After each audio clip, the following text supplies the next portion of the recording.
Graças e paz para todos, amém? Vamos acionando aí, vamos chegando. É uma live onde a gente quer falar do amor de Deus. Nós fizemos uma live aí na parte da tarde, em torno de 5 horas da tarde, uma live de 54 minutos. Eu acredito que ela alcançou as pessoas que precisavam ser alcançadas nessa tarde. E Deus me colocou no coração de ministrar uma live entre 9 horas e 9 e meia, amém? Quero agradecer a presença de todos que estão aí entrando aí pelo Instagram da IPCM. Quero agradecer a Deus pela vida dos pastores da nossa igreja. Quero agradecer a Deus pelas igrejas que cultuaram o Senhor hoje, porque tem estados, do Brasil onde a igreja está, por exemplo, Minas Gerais, Serra do Salita teve culto hoje, Pirapora, Brutizeiro, eu não sei como é que os pastores de lá fizeram, mas acredito que eles deram um jeito lá e resolveram essa situação, amém? A sede aqui em Betinho fizemos culto. Entre Rio de Minas, acredito que teve culto hoje lá na Panatá, que são as 3h30 da tarde, que é no interior, é no vilarejo. Nós tivemos lá de Itabuá, Fazenda de Cima, na cidade de Entre Rios. E também Dores de Goiânia, a pastora Beth está lá, acho que não está tendo cultos, porque esse decreto que veio do governo do estado de Minas, decretando onda roxa, a gente está se adaptando e fazendo o melhor da gente. Mas a gente entendeu que a gente é a igreja de Deus, é onde a gente está, irmãos, algo acontece, porque Jesus está conosco. E nós aprendemos isso. Principalmente na pandemia, a gente tem aprendido muitas coisas, como ser a igreja de Deus. Às vezes nós achamos que igreja é só na hora de ir para o culto, deu 7h30, vamos para o culto, chegar lá, nós somos a igreja. Mas essa pandemia tem nos ensinado, irmãos, que aonde nós foi, tem consolidado essa questão. Aonde a gente põe as plantas dos nossos pés é abençoado por Deus. Então a gente tem que entender que a gente é a igreja, seja no hospital, na cadeia, seja em situações difíceis, no velório, aonde for, nós somos igreja. Aonde Deus nos colocar, nós temos que manifestar a igreja de Deus que somos nós. Então nesta noite eu estou aqui diante da igreja de Deus que são vocês e quero trazer um texto muito simples na palavra de Deus que está no livro de Marcos, se você puder me acompanhar. Livro de Marcos, no capítulo de número 4, versículo de número 35. O texto é muito conhecido a respeito de uma palavra que Jesus deixa bem claro, que o título é Jesus acalma a tempestade. E é tão interessante que a palavra de Deus começa assim conosco. Naquele dia, sendo já tarde, disse Jesus: passemos para outra margem. Irmãos, eu quero que vocês frisam, porque tem um ponto aqui. Quero que vocês frisam esse texto. Olha o versículo 35 e leia comigo para você entender. Olha, naquele dia, sendo já tarde, disse-lhe Jesus: passemos para outra margem. E eles, despedindo a multidão, o levaram. E assim como estava no barco, e os outros barcos o seguiam. Ora, levantou-se grande temporal de vento, e as ondas se arremessavam contra o barco. Irmãos, olha que interessante, olha Deus já começando a revelar aqui para nós algo sobrenatural nessa palavra. Vejo Deus se manifestando de uma maneira poderosa aqui através dessa palavra. E ele diz assim, de modo que o mesmo já estava a encher-se de água. Versículo 38. E Jesus estava nas portas dormindo sobre o travesseiro. Jesus é maravilhoso, irmãos.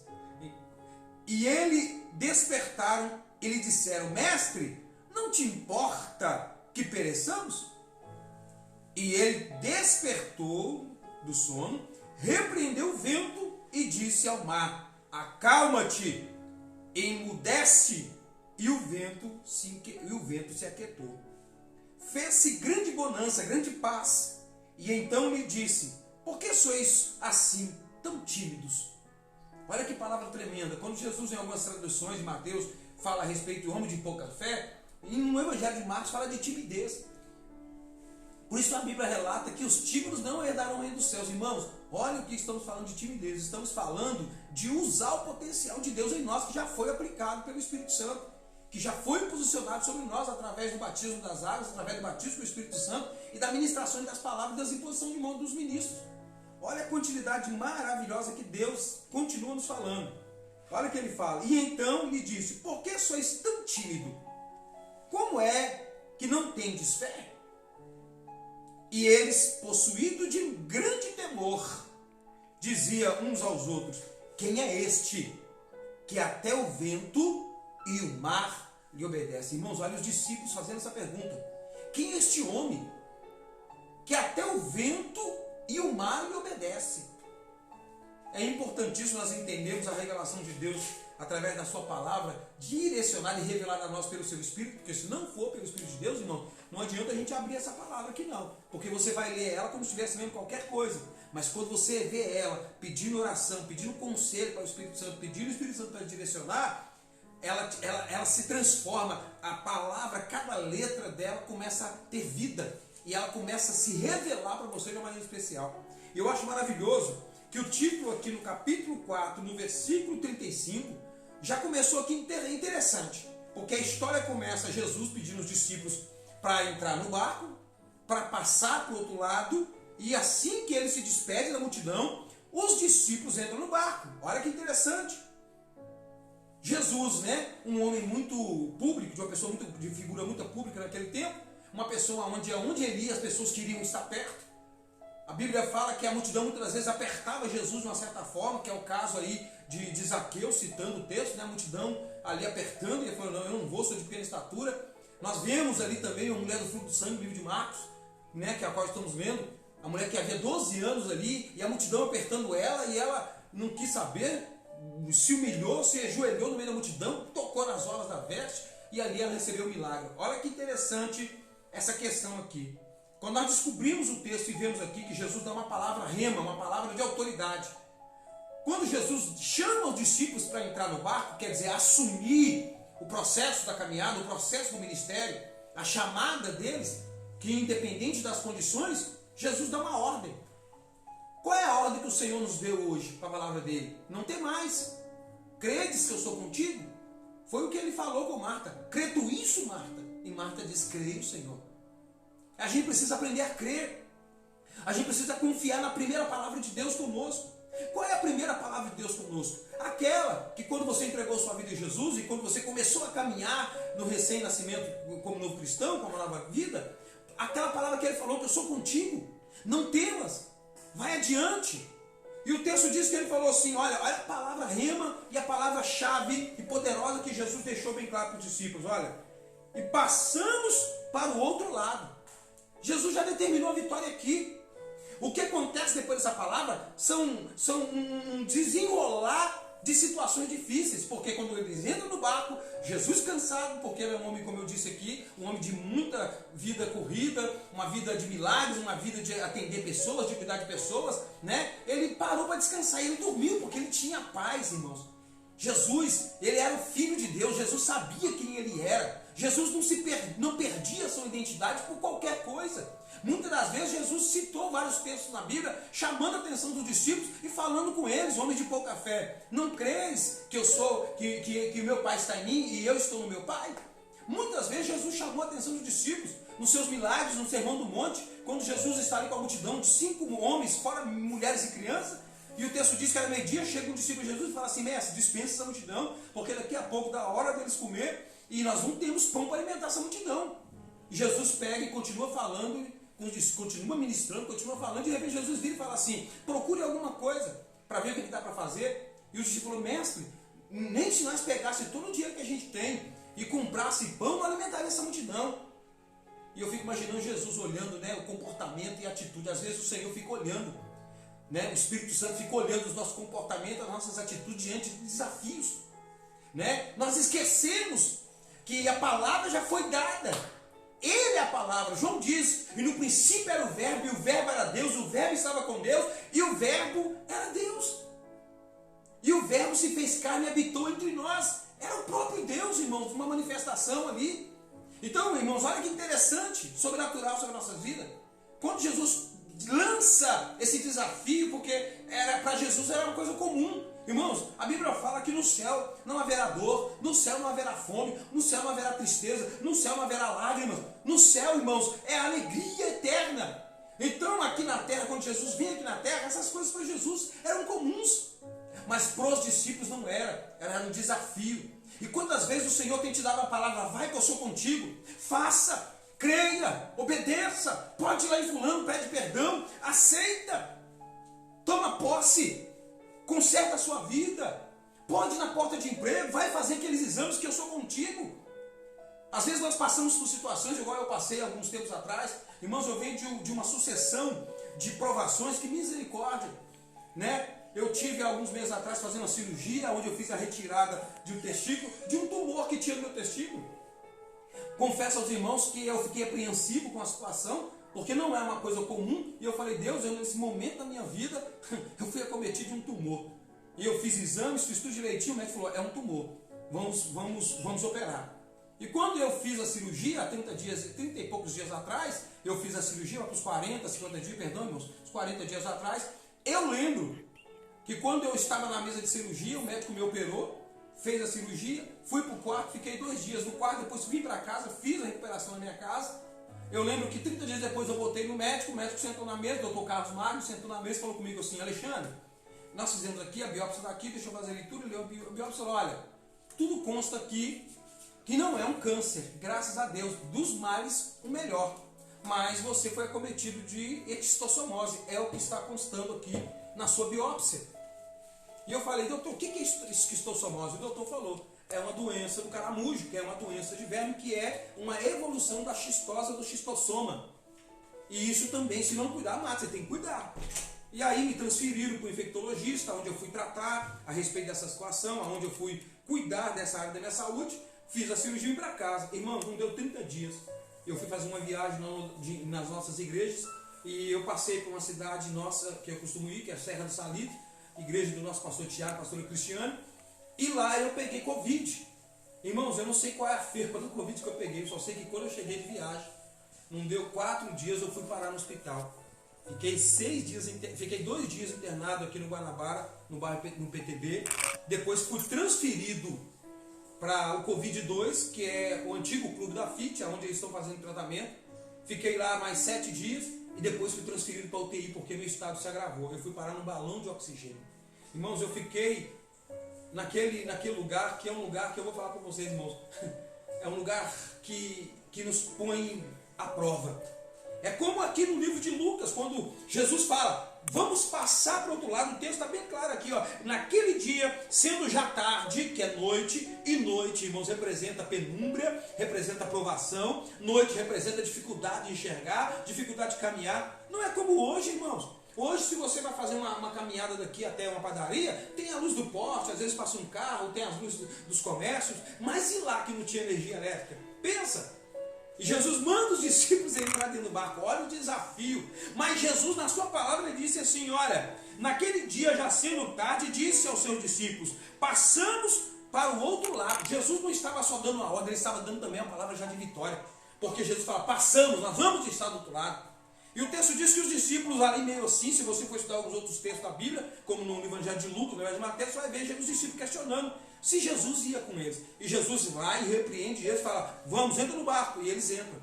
O texto diz que numa certa caminhada, ali no meio do mar, vem o vento, vem chuva e começa a ter uma tempestade e o barco começa a ser açoitado. Olha aí a minha situação, olha o meu barco, representando a minha fé, representando o meu compromisso, aonde eu estava, numa UTI. Eu nunca imaginava que ia passar por isso. Eu lembro que quando eu estava sendo transferido, a médica chegou para mim e falou comigo assim, senhor Alexandre, você vai ter que ser transferido, porque eu não consigo tratar você aqui. O seu caso é grave, você já está mais com 67% do seu pulmão comprometido e você precisa de tratamento. Se você der um infarto, der uma parada cardíaca aqui, eu não tenho como atender você nesse lugar. E aí eu fiquei muito triste, irmãos, porque eu falei, meu Deus, eu vou para a UTI. E eu fiquei preocupado, irmãos, do entubamento. Vocês sabem que quem pega Covid e começa a ter uma evolução grave da doença, dependendo do estágio, é entubado. E muitos irmãos que são entubados, são poucos que saem disso, é só milagre de Deus, né? Mas o Senhor é comigo. O Senhor me levou ali para me ensinar algo. O Senhor me levou ali para falar algo no meu coração. O Senhor foi ali para ter uma experiência nova com Ele. Irmãos, nosso Deus é de fazer isso. E eu lembro que quando eu cheguei naquele lugar, eu liguei para minha esposa tinha saído para comprar algumas coisas para enviar para mim, porque ela não sabia que ia ser transferido, e eu tentando ligar para ela, o telefone ligava, liguei para minha filha, ela falou, pai, a mãe não está aqui, a mãe foi no Carrefour comprar algumas coisas para o senhor. Eu lembro que eu liguei no telefone dela, o telefone dela estava com a Kelly, e eu lembro que eu liguei no telefone da irmã que levou ela, que era a Graucileia, que é uma das nossas orelhas, ela levou a pastora lá e eu tentava ligar e não conseguia atender. Com muito custo ela chegou e eu consegui atender, porque eu fiquei enrolando, a ambulância esperando a transferência. Aí eu falei, amor, eu estou me transferindo, eu estou indo para a UTI. Aí minha esposa já ficou do outro lado, apreensiva também, meio temerosa, porque os boatos e a mídia comunicam, infelizmente, irmãos, essa guerra que está surgindo de potestades, né, no Planalto, na Assembleia, no Supremo Tribunal, e nos governos, e nas prefeituras, e nos estados, principalmente aqui de Minas Gerais, está uma briga de política. E isso está virando uma desordem, está nos prejudicando de certa forma. E eu lembro, irmãos, que quando eu conversei com a minha esposa falou comigo, falou assim: amor, você crê que Deus está com você? Eu falei: claro que eu creio. Então não tema, pode, vai. E eu fui, irmãos, com muito pulso, no balão de oxigênio, respirando com um balão de oxigênio de 7 litros de oxigênio. E eu fui. Quando cheguei lá, já me colocaram na cama, já me botaram soro, que eu já estava de soro, antibiótico, botaram o balão de oxigênio, já ficamos no balão de oxigênio. E eu ali, irmãos, falando com Deus falando comigo, pessoas morrendo ali. Irmãos, daquele quarto que entrou ali de 4 naquela noite, só eu que saí por 5 dias e meio, sabe? Então, assim, foi um momento muito importante na minha vida, porque Deus me reforçou a minha fé, reavivou, Deus me ressuscitou de novo. Porque segundo a medicina atual, Covid mata, irmãos. Eu estava já decretado a minha morte. Mas o Senhor foi lá e fez um milagre. E eu lembrei dessa palavra para compartilhar com os irmãos aqui hoje. O Senhor me deu essa palavra. Então eu entrei no barco. Quando a água começa a entrar, quando as coisas começam a estreitar, a gente começa a se apavorar, irmãos. É natural. Mas a verdade é que o Senhor quer trabalhar, aperfeiçoar a nossa fé. E eu estava ali falando: meu Deus, o que faz? Mas eu ali, o mais possível, sendo obediente com os médicos, com as enfermeiras, auxiliando de todas as maneiras que eu pudesse, para cooperar para o tratamento, mas eu estava no barco. E eu louvo a Deus, irmãos, que parece que Jesus estava sem comunicação nenhuma comigo, de uma certa forma, como aqui no barco, que Jesus estava dormindo, né?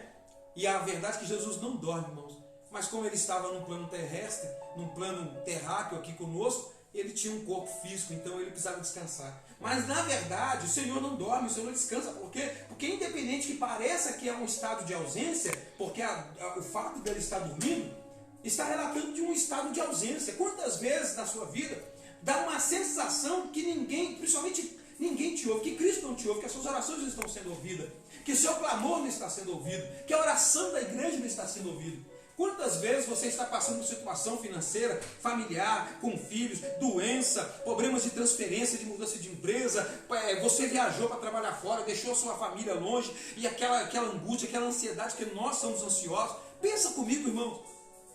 O vento, olha aí o texto, está bem claro aqui no texto aqui, ó. E quando o barco entra no mar, aleluia, Jesus. O texto diz assim, ó: e Jesus já estando na polpa, dormindo, sobre o travesseiro, eles se despertaram, e disseram: mestre, não te importa que pereçamos? E ele, despertando, repreendeu o vento e o mar, e lhe disse: aquieta-te, mar, aquieta-te, vento. Olha que interessante aqui, irmãos. Quando os discípulos estavam no barco, que representa a fé deles, assumindo o ministério, chamado, a responsabilidade deles, naquele momento, Jesus parou para dormir, de uma maneira humana falando, e a Bíblia fala que os discípulos começaram a se preocupar com o vento. Irmão, uma das coisas mais interessantes, que o medo faz parte da nossa vida, que o temor faz parte da nossa vida, que a ansiedade faz parte da nossa vida. Essas coisas nunca nos deixarão. O problema delas é quando elas controlam as nossas emoções, quando elas entram e começam a controlar todo o nosso intelecto, e nós perdemos a nossa fé. Por alguns minutos, os discípulos se atemorizaram. E olha o que eu vou falar aqui da parte de Deus. Pedro era um pescador profissional. Pedro aqui era um homem com uma vasta experiência, e Tiago, mas tiveram medo. E o texto diz que ele se levanta e fala: aquieta-te, mar, aquieta-te, vento. Sabe o que Jesus está dizendo aqui hoje, irmão? Que ele nunca te abandonou no seu barco. Por mais que pareça uma ausência, porque o sono representa aqui uma ausência, né, de Deus não se manifestar, de Deus, às vezes, através do seu Espírito não comunicar. Quem sabe, faz tempo que você não recebe uma revelação de Deus, que Deus usa um vaso para falar especialmente com você. Amém? Mas se Deus não está usando um profeta ou alguém no dom da revelação, Deus está usando o pastor da igreja numa mensagem. Mas às vezes o medo, o temor, a ansiedade, as preocupações, o vento balançando o barco, as ondas manifestando ali, entrando para dentro do barco, os discípulos demoraram. E às vezes a sua vida está assim. Quem sabe você está passando esse momento da sua casa, uma depressão, você passou por uma crise de medo, com medo dessa praga vir à sua casa, de pegar seus filhos, de atacar aqueles que você ama. Quem sabe agora o seu barco está sendo acometido por esses ventos e por essas ondas do mar? Quem sabe? Mas entenda que antes disso tudo acontecer, antes da pandemia vir, antes do barco ser açoitado pela onda do mar, Jesus disse: vamos passar para o outro lado. O Senhor te fez uma promessa. E Ele é homem para ficar mentindo? Você acha que Jesus, que o próprio Deus, que a sua palavra muitas das vezes é igual eu e você? Que às vezes prometemos algumas coisas, falamos algumas coisas por motivos de força maior, nós falhamos, e às vezes nem é força maior, às vezes acontece uma situação, ouvimos a palavra, ficamos chateados e não cumprimos a nossa responsabilidade com o próximo. Você acha que Jesus é igual eu e você? Que a palavra de Deus é igual eu e você? A palavra de Deus não volta vazia. Ao contrário, ela é lançada para aquele propósito que ela foi determinada. E ela foi determinada para a sua vida, para a sua casa. Há uma promessa de Deus, receba aí na sua família. Há uma promessa de Deus no seu lar, na sua casa, nos seus filhos, que estão sendo guardados por Deus. Pastor, mas não pode, eu sei. É claro que você tem que ser cauteloso, que tem que direcionar a sua casa, porque Deus te deu essa autoridade. Mas o Senhor é maior que de tudo isso. O texto diz aqui que o barco sendo açoitado pelo vento, acontece algo sobrenatural. Irmãos, me responde uma pergunta. Hoje, quem é o homem que consegue parar um vento? Quem é o homem que consegue mandar o mar se aquietar? Quando eu vejo isso, eu vejo algo sobrenatural no mundo espiritual. Porque vento, no hebraico, é ruacha. No grego, é pneuma, vento, espírito. Então, meu irmão, vamos falar. E não estou falando do Espírito de Deus, não, queridos. Ao contrário, eu estou falando do Espírito. Que espírito é esse, pastor? Algo espiritual, porque o vento é espiritual de uma certa forma. Você reparou que o vento você sente, respira, mas não consegue pegar? É espiritual, é espírito. Por isso, é algo impalpável com as mãos. Mas você sente. E água, pastor? Água, meu irmão, muitas das vezes é necessário. Muitas das vezes tem que vir ondas e tem que vir coisas para poder sacudir, para despertar nossa fé. Mar representa luta, provas, provações. Tiago fala que bem-aventurado é o varão que é provado e que suporta as provações. Tiago fala isso. Tem de bom ânimo. Será que o Senhor não nos provar nas nossas dificuldades? E uma coisa interessante que o texto diz que os discípulos, com toda a experiência que tinham, com toda a condição, alguns deles se apavoram. Porque eles começam a passar por algo que eles começam a perceber que não era um vento comum. Esse vento que ataca esse barco aqui não era um vento litorâneo, um vento que os pescadores estavam acostumados. Os pescadores começaram a perceber que este vento aqui era um vento que estava sendo movido por potestades. Irmãos, entenda algo de Deus. O que está acontecendo no Brasil não é normal. Por mais que a palavra de Deus, escatologicamente, tenha falado a respeito de peste, doença, terremotos, várias coisas, guerra e rumores de guerra, mas preste atenção, não é normal, porque é espiritual. Efésios capítulo 6 fala: revestivos de toda a armadura de Deus, para que possais estar firmes para o dia mau. O dia mau chegou. Ele fala: nossa luta não é contra a carne, nem contra o sangue, mas contra potestades, dominadores e principados no ar. Estão aí os principados. Você acha que a sua luta é contra pessoas, contra seu irmão, contra seu primo, seu tio, seu cunhado, seu pastor, sua igreja? A sua luta é contra demônios que têm afrontado a sua vida. Então entenda algo da parte de Deus, que quando os discípulos são açoitados, os discípulos percebem que não era um vento, que não era algo comum na pescaria, porque Tiago percebeu, Pedro percebeu e falou: isso está muito estranho, nós já passamos por situações do mar por revolto, mas isso aqui eu estou sentindo que é diabólico. O espírito de Pedro, o espírito dos apóstolos entendeu, e dos discípulos entendeu que aquele vento que estava passando não era um vento comum. Não era um vento natural, era algo sobrenatural que estava acontecendo ali. E o mais interessante, que o nosso Deus, quando está ali despertado, ele acorda os seus irmãos. Olha o poder do clamor. A Bíblia fala que os discípulos foram na pessoa certa.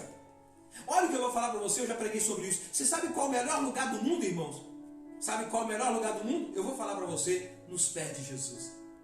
Às vezes, quando você está passando momentos como aqui em Lucas capítulo 5, capítulo 4, versículo 35, você vai correr para os pés da sua mãe. Não é ruim, desde que isso não prejudique a sua vida com seu esposo, com a sua família. Desde que isso não piore mais do que já está piorando, porque tem coisas que a sua mãe não vai resolver, é só Jesus. Você às vezes quando está passando por problema familiar, seja ele que for, você vai procurar seu pai.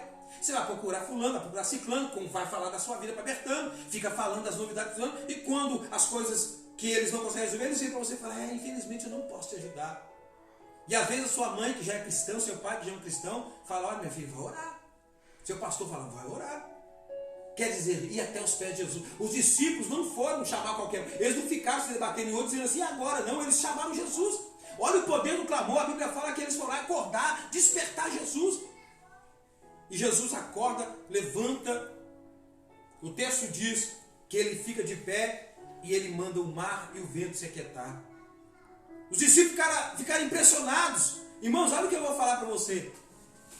Nós somos uma geração que às vezes estamos muito fraca de uma certa maneira espiritual.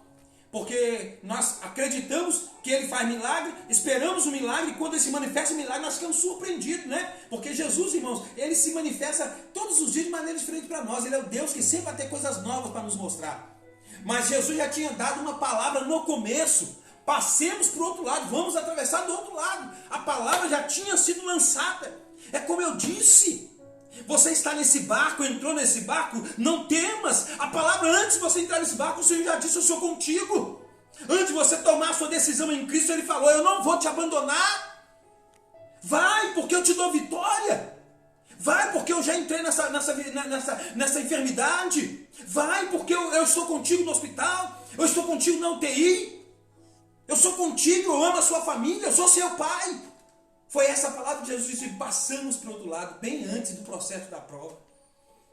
E o texto diz que os discípulos ficaram impressionados e falaram, quem é esse? Que até o vento e o mar lhe obedecem.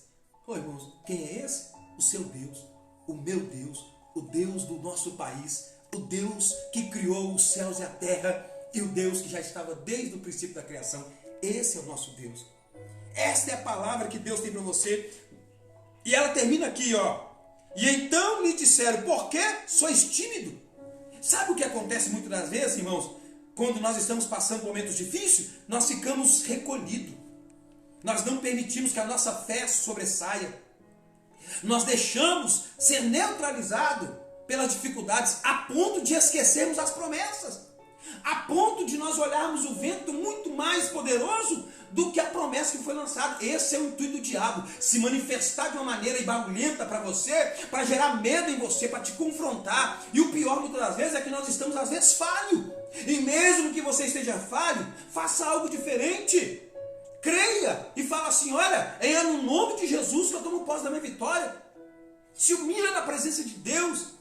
Clame a Ele e Ele vai te sustentar. E o texto diz que depois que isso acontece, Ele fala, por que vocês são tão tímidos? Sabe o que Jesus está te chamando? Por que vocês não começam a usar? Eu não tenho falado, eu não tenho ministrado, eu já não disse lá no começo, fazer passarmos do outro lado. Então por que vocês lançaram? Irmãos, esse texto me leva a autoridade e a fé de dizer o seguinte. Esse texto começa no capítulo 4 de Marcos, no versículo 35, dizendo, Jesus acalma a tempestade. Isso aqui poderia ser diferente. Este título aqui poderia ser diferente. Como é que ele poderia ser, pastor Alexandre? Os discípulos acalmam a tempestade. Jesus deu toda a condição para isso acontecer. Jesus dormiu, se afastou, se ausentou. Às vezes o Senhor se ausenta da sua vida para ver como é que você se comporta diante das circunstâncias. Às vezes o Senhor se ausenta das nossas vidas para ver como é que nós lidamos, para ver se nós não esquecemos as promessas do que Ele falou, para ver se nós estamos alicerçados.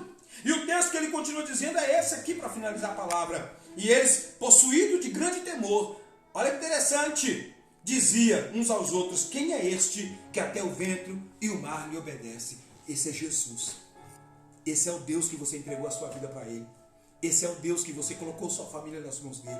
Esse é o Deus que tem cuidado de mim. Eu sou uma prova viva. Peguei Covid, fiquei no estágio bem avançado. Eu acredito que quando eu fui para o UTI no Hospital Regional de Betim, no Hospital Novo, olha que interessante, queridos. Eu já estava com mais de 70% dos meus pulmões comprometidos. A médica que não quis me assustar. A médica que não queria criar mais pânico no meu coração ou tristeza no meu coração para não atrapalhar. Porque uma das coisas que prejudica o tratamento da Covid é a ansiedade, o medo e o estresse. Porque você fica abaixa a sua imunidade. Irmãos, nesse momento aqui de estresse e medo, o diabo queria abaixar a imunidade dos discípulos. E o que o diabo quer fazer hoje com esse vírus? Abaixar a sua imunidade. Irmãos, preocupação abaixa a imunidade. depressão abaixa a imunidade, falta de oração abaixa a imunidade, e principalmente a espiritual de fortaleza. A falta da leitura da palavra abaixa a imunidade. Coisas que você ocupa seu tempo para não preencher com as coisas de Deus abaixa a sua imunidade, porque a Bíblia fala que o espírito está forte, mas a carne é fraca. Então fortaleça o seu espírito nesse período de pandemia. Seu barco está balançando, mas Jesus está lá. Não chame parente, não chame irmão, não chame ninguém. Chame Jesus. Vai para os pés dele. E se você vê que tem essa dificuldade para responder, é aquilo que eu falei, é ausência. Não porque Deus não está no barco, ele não responde, porque ele quer ver como é que você se comporta diante dessas circunstâncias. E aí entra a sua fé. Deixe de ser tímido. Comece a ousar, comece a acreditar. Às vezes nós precisamos passar por certas coisas para a gente perder essa timidez e começar a ousar. Quando Jesus se manifesta daquela forma ali, é sobrenatural, irmãos. É sobrenatural. Este é o intuito do Senhor na sua vida. Cada dia acrescentar fé. Estamos aí, dias maus estão vindo, Jesus está voltando, a igreja vai ser arrebatada a qualquer momento, os que ficarem vão passar por dores, e já estamos passando por princípio de dores, segundo a palavra de Deus, mas as coisas irão piorar. E a palavra de Deus tem para você essa: não pule do barco, não abra mão da sua fé, viva ela, Jesus é contigo. Quero orar com você.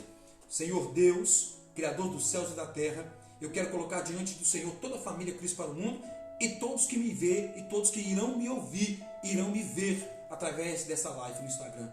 Quero pedir ao Senhor que o Senhor fortaleça cada homem de Deus, cada ministro, toda a família IPCM, todos os pastores, todos os obreiros, que o espírito de cura entre na casa de cada um, que o amor de Deus fortaleça a fé de cada um e que eles se preparem emocionalmente para o desafio que Deus lhe propôs ele, porque a palavra de vitória já está sendo lançada. Eu acredito que essa palavra que está sendo lançada sobre a sua vida hoje é uma palavra já rema, aquela palavra que Jesus falou: vamos passar para o outro lado. E eu falo com vocês aqui: vamos passar para o outro lado, vamos passar para o outro lado, porque a palavra de Deus já deu a vitória para você nesta noite. Que a paz do Senhor Jesus Cristo, que as doces consolações do Espírito Santo de Deus sejam com todos vocês e com toda a igreja de Deus. Amém, amém. E a paz do Senhor Jesus, a paz do Senhor Jesus e a paz do Senhor Jesus.